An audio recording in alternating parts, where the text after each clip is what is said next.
Let's do this. The Cult of Hockey podcast by the faithful and for the faithful. I'm David Staples of the Edmonton Journal, and I'm here tonight with Bruce McCurdy. Welcome, Bruce. Hey, David. How are you doing tonight? I am doing fine. Gradually getting over my cold, just in time to get the coronavirus, no doubt. But you don't want to go into the coronavirus season with a cold, I understand. So that's the good news. Yeah, I guess. Scary stuff. It is scary stuff, and there's and first case of it. All this talk about, most people just get flu symptoms and they'll get through it and it'll be fine. It's all great, except for what they never mention is how terrified the people will be while they have the flu symptoms. That's going to be a rugged time for even the people who see it through. You start feeling sick. What are you going to start thinking, really? Anyway, so yeah.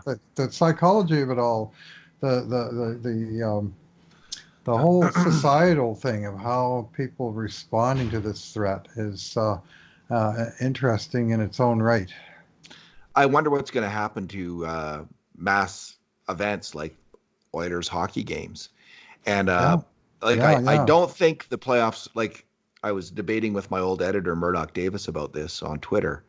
And he was suggesting he thinks the NHL might cancel the playoffs, as happened in 1918, I believe. 1919, the year Joe Hull got the Spanish flu and died. Montreal Canadiens forward. So, yeah, there's a whole aspect of players getting sick with coronavirus. I mean, they're out and about more than most people. And then there's the aspect of will they cancel games or will they just have nobody show up like they're doing now in Italy with Serie A professional soccer games. And I could see that where you have where the Stanley Cup playoffs will be performed for a TV audience, but no live crowd, which would be interesting. TV audience that'll be hungering for the action, so they'd be very reluctant to cancel the games, I would think. But what? Oh, there'd be huge viewership. And I disagreed with Murdoch. I don't think that these games will be canceled. I think they'll play unless the players themselves start getting really sick and are unable to play. So I think we'll see playoff hockey this year. So, Bruce, we saw it was bound to happen, eh? You start to play this many games in a row. I mean, come on. Against Dallas, they were outchanced 16-3 in regulation time on grade A chances. They should have lost that one, and they did lose this one. And the Edmonton Oilers had no oomph at all until right at the end of the game in their 4-3 loss to the Chicago Blackhawks. It was just an endless, as you were mentioning, what were you noticing in terms of odd man chances that game against the Oilers? It seemed like 100 of them. I mean, I'm sure it was only like 10 or 15 only. Yeah. But there was 10 or there was at least 10. There was at least 10. And that's a lot for an NHL. Every time the Oilers turned the puck over, the Hawks would be pouring back 3-on-2, 2-on-1, 1-on-0 happened more than once. And it wasn't really till the third period, and obviously just a little bit too late, that Edmonton sort of woke up and got the plot and got into the game and made things interesting. But the hole was just that little bit too deep, and Corey Crawford was just that little bit too good, at least too much better than Edmonton's goalie, I would say, in this game. And they just couldn't quite manage that tying goal. It came close a couple times. That chase on tip with 30 seconds left, man, that was a real good chance. Alrighty, let's get at it. This is our 2 good things, 2 bad things, and 2 numbers podcast, and we're going to kind of rip through it tonight. The Oilers kind of mailed it in, and I actually I got to go watch Big Brother because my wife's cousin, Min Lee, is on Big Brother as one of the contestants. Yeah, she's a really interesting character. She's a stewardess, and she was facing elimination on the first night, but she won the strength competition where they had to use some kind of like a rope to hold up a car. Mm-hmm. And she beat 2 husky young men. Oh, really? Yeah. Wow. Anyway, I got to go see Min Lee, eh? Min Lee, yeah. She is from Montreal, Quebec. She's a stewardess. Alrighty. Bruce, what is your good thing? Oh, well, I'm going to go to a specific play by a player that is going to get his share of grief, I'm sure, out there tonight, and has been getting it on a nightly basis for a long time. Darnell Nurse, ever since he got into his contract negotiations, it seems like everybody and his dog are seeing all the flaws in his game, of which there are many. There's no argument. There are Yes. also plenty of good things in his game, of which many just don't seem to get noticed often We enough. And what we one notice them. one good thing is, well, I try and notice both things, and tonight there was plenty to notice on both sides, but he made on the first Edmonton goal. It never would have happened without a strong play by Darnell along the sidewall, high in the Chicago zone. After the first Edmonton attack had been looked like they'd been shut down in the corner and the puck was going out, and Darnell made a real hustling play to get to the puck, to win the puck battle, and then sipped it back along the boards, back into Nugent Hopkins, where he and Draisaitl were able to finish the job with the give and go play down low. But it was just a little bit of that they didn't have enough of in this game, especially in that second period. Like in the second period, that play stood out like a searchlight compared to how the Oilers played for most of the second period, which they've had bad second periods. It seems like every game this week they struggled in the middle frame. But that play was at least got them back in the game temporarily. Unfortunately, they then gave up the 3 goal deficit for a second time, and that's the one that proved insurmountable. But that play was sort of the first inkling that Edmonton maybe had some pushback somewhere in there, and eventually they did find it and at least make a game out of it. Yeah, the NHL has such parity. Eh? Like if you're just, it's like the NFL has been for I think for quite a while. Like it's the hungriest team, often wins the game, and you can't 100%. mail it in. And it's just really, it's just a really tough league to win in. I don't think it's ever been tougher since I've started watching the NHL to get a win. You just got to work like crazy, get some bounces and some great plays, and there's no easy recipe. My bad thing was Did you Mike. say your good thing? Oh, sorry. I was just wanted to get to this so much. My good thing was their brief comeback in the third period. I mean, Hmm. that was really exciting hockey. All of a sudden, I thought they were going to tie it. Yeah. And Caleb Jones came so close, Bruce. That Hmm. beautiful feed from Draisaitl from behind the net to Jones in the slot Yeah. with 6:17 to go, which I can tell you Hmm. with exactitude because I have my scoring chance document before me. Um, Jones was so close to scoring, and that would have tied it up. That would have been fantastic.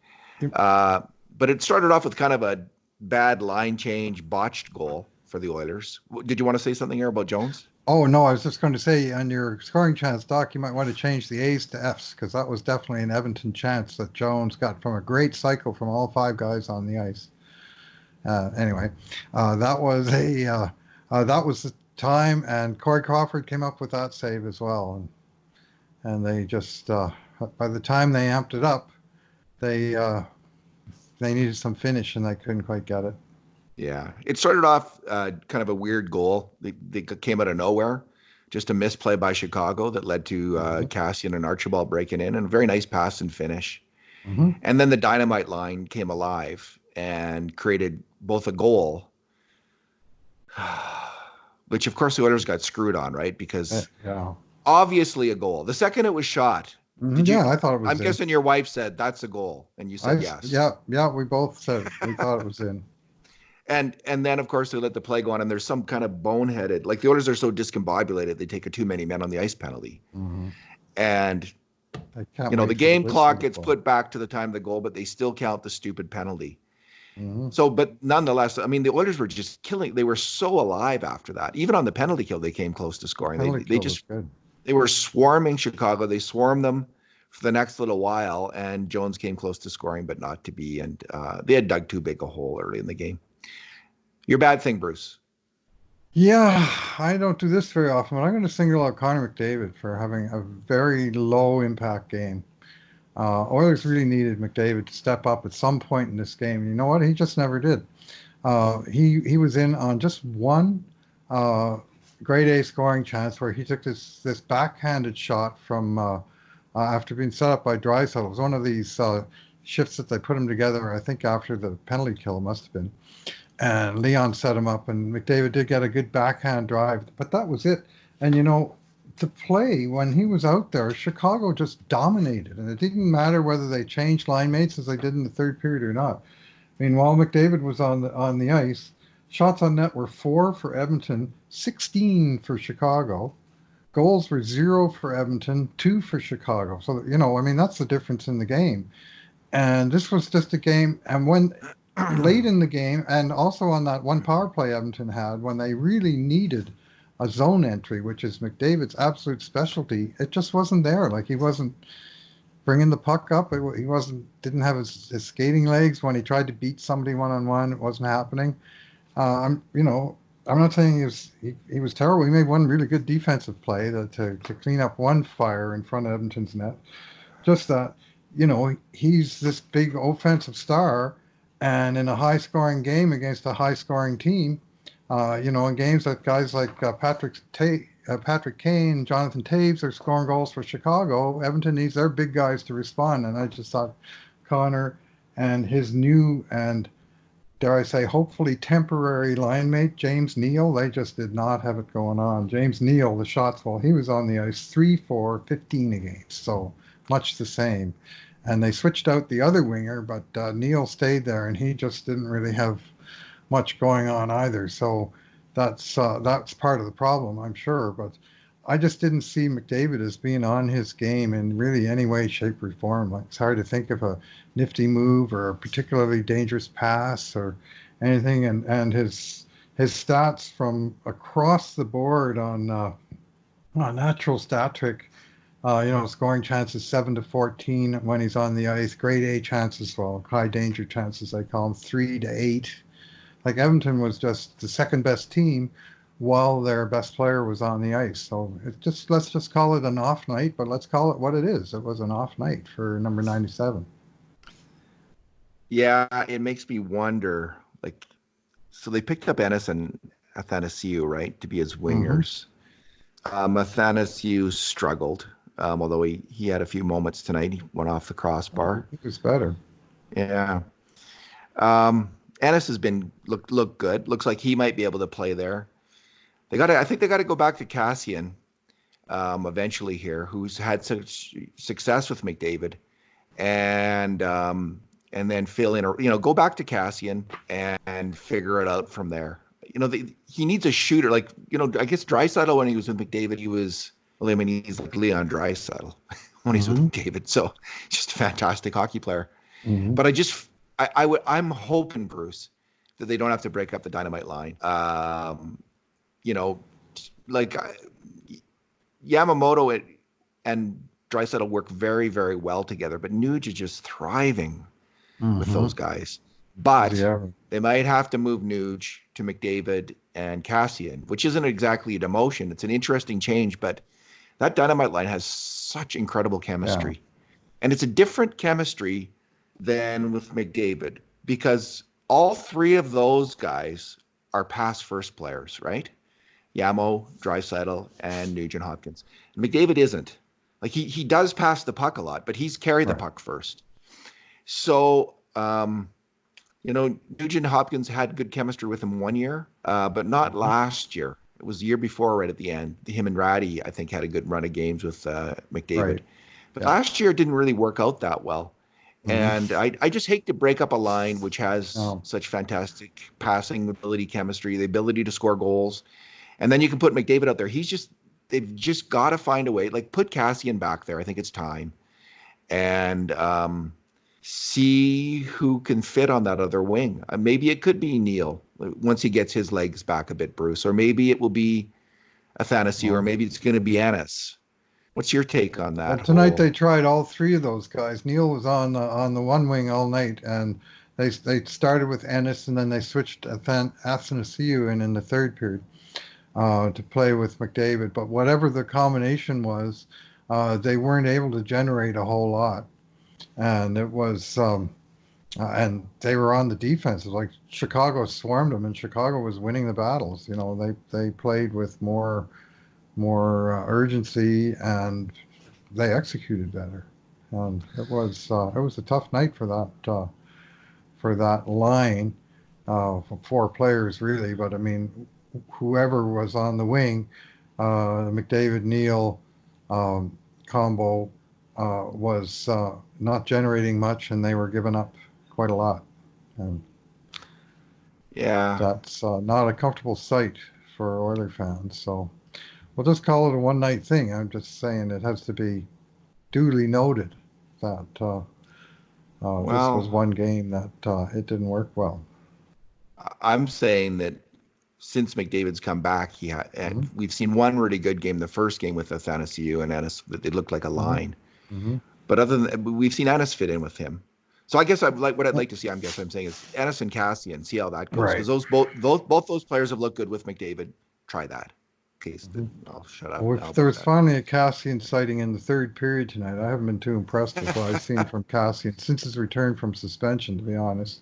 But tonight in the third period, he was becoming a factor. He made a really nice pass to Archibald on the 4-2, and he just seemed to be a little more involved and engaged in the game. He just seemed out of sorts. I don't know, and he's got to turn that around. And maybe it's a time of unleash him with McDavid again and see if they can reignite the fire they had going on for much of 2019.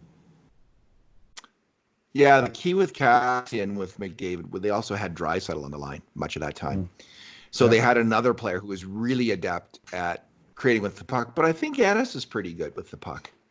Hmm. So maybe that's going to work. Maybe that could work. Bruce, my bad thing is Mike Smith. Hmm. It's been good for a long time. Wasn't good tonight. Hmm. I only gave him uh, a mistake on one of the goals against in our rating system. Hmm. That was the second goal where the wraparound goal where he just got way out of position. Oh yeah, he wasn't even And in the blue paint. The other guy was tapping he it in was from an inch he outside just the he post. lost his yeah, he lost his balance. But there was a couple other goals where he was screened, where you're hoping the goalie could work through the screen and make that save. And I don't know, either one of those you could make, rated him as, he missed the shot. Especially the one where he was looking the wrong First one. way around the player, Nurse, and the other guy. That might have been a B shot. I don't know. You'll go over that and give Well, me your take on it. But there DeBrink was a had. screen there was a screen. So we usually credit the screener Right. now. We've Hmm. kind of settled on giving credit to the guy who screens because if it's an Oiler, we always give credit. Now we're trying to, when the other team does it, we try to give them credit and call it an A chance as well. But he was really looking the wrong way. He gassed, he looked the wrong way, and they put it in the other side. The Hmm. the, the shooter did This was the Brinket, right? That was, yeah. DeBrincat scored both the 3-0 and 4-1 goals, both of them Yeah. seeming backbreakers, and the second one wound up being the difference. But the first one was a floater from range, and I guess Smith just never saw it. And it's still like it's. I'm surprised it found a hole. Like if you don't see it, you got to close up shop, and that one's got through him. The second one was a great shot by DeBrincat, so you got to credit that. But the first Yes. one was like, I bet you he was 40 feet out, and there wasn't a whole lot on it, and they just sort of sifted it into the hole. Um, and same kind of goal you were crediting McDavid for last game, the good shot into traffic that nobody sees. And maybe it's Yes. one of those, but it certainly did find a hole in the back of the net. And the Yeah. Oilers, I mean, Smith Jim. made some saves because he was left hung out to dry on a lot of these odd man rushes, right? But the Yeah, Oilers he needed did. the Oilers needed stellar net minding tonight, and they did not get that. Yeah, he had the Blackhawks had like 18, I think it's 18 or 17 or 18 grade A chances, 17 grade A chances to 10 for the Oilers. They really took it to the Oilers tonight, I mean. Hmm. Bruce, your number? Oh, that was your bad thing. My number is. I'm going to go back to this thing, face-offs. Oilers as a team tonight, 19 face-off wins, 28 face-off losses, 40%.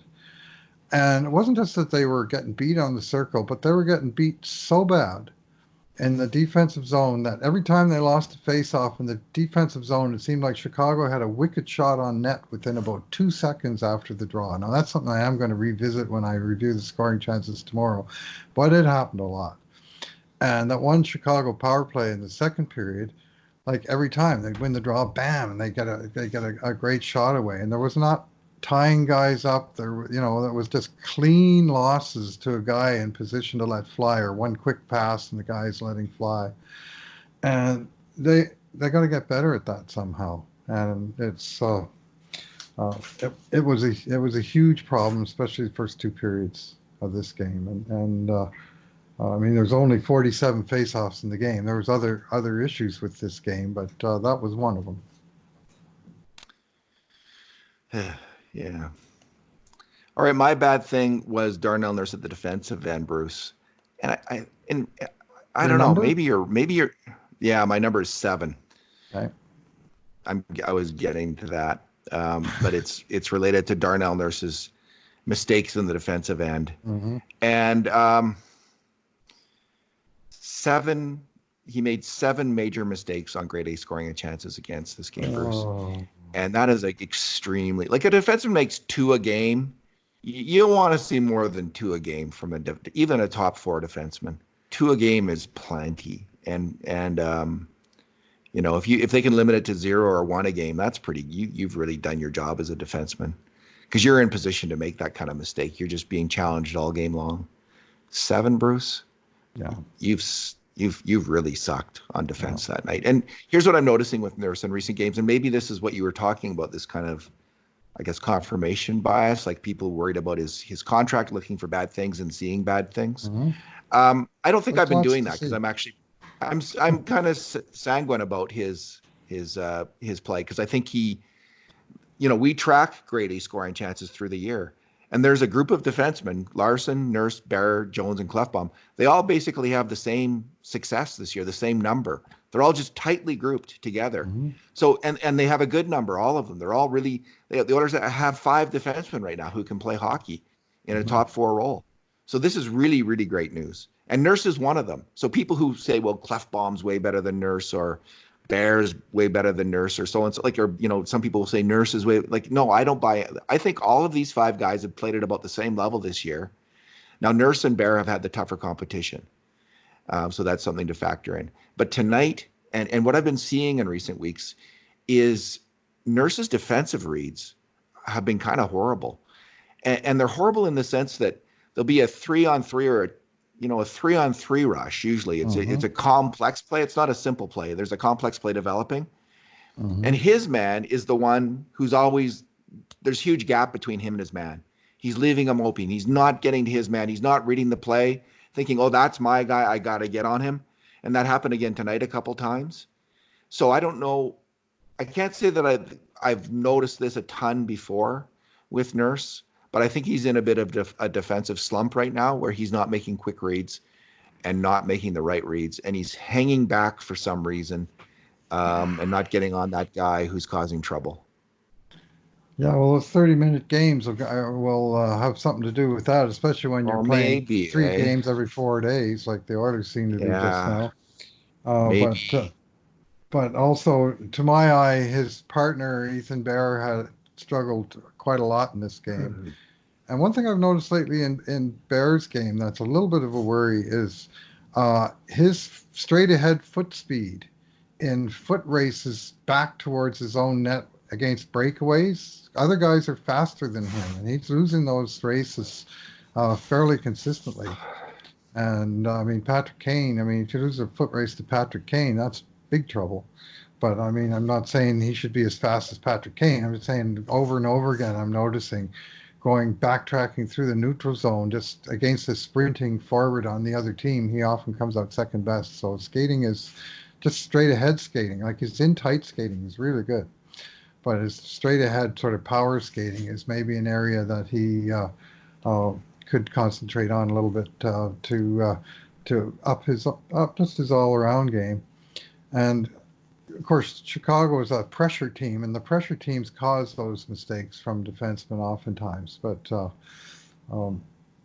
between the two of them, and the type of play you described. Sorry, one more thing. And the type of play you described was this was a 2-on-2 on the Oilers' power play.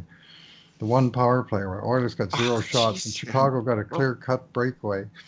And the breakaway was a simple 2-on-2 with Jonathan Taves coming up the side, and Nurse tried to contain him while Nugent Hopkins had Brandon Saad, who was rushing up the middle of the ice.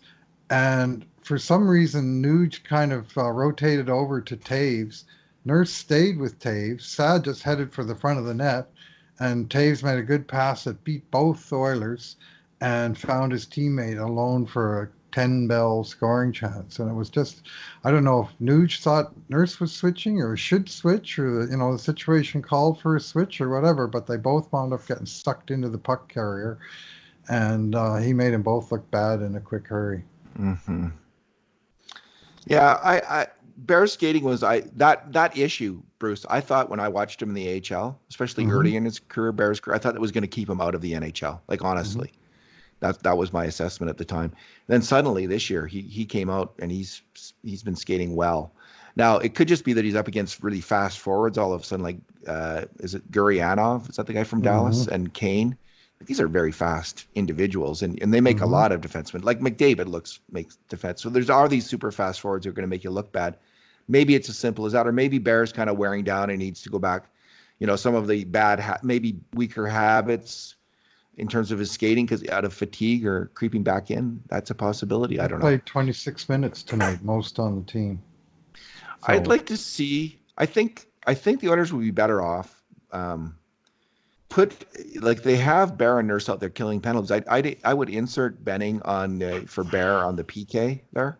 I don't think you're going to lose a whole heck of a lot. Benning's a pretty solid player in that situation. I mean, Bear's really good in that situation, but I think Benning's pretty solid. And then have Bear on the power play instead of Nurse until Clefbaum comes back. That's what I'd like to see. But one thing about Nurse, he got 6 points on this road trip. All of a sudden, he's up to 32 points, and he's currently, he's already into the 30s for the third year in a row.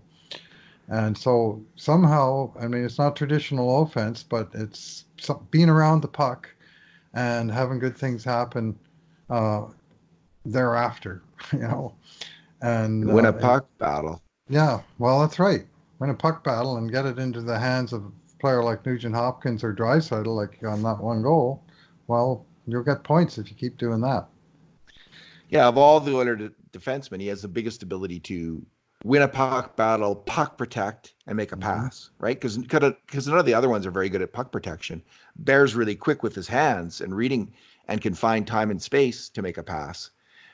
Same with Clefbaum to some extent. But Nurse is the only one who can actually physically puck protect, I think, for any extended period of time and then make a play. And that comes into handy in the offensive end. And we saw it, I think, on the third Oilers goal, where he was really a force on that goal. He forced that puck down low to Draisaitl and put it up front.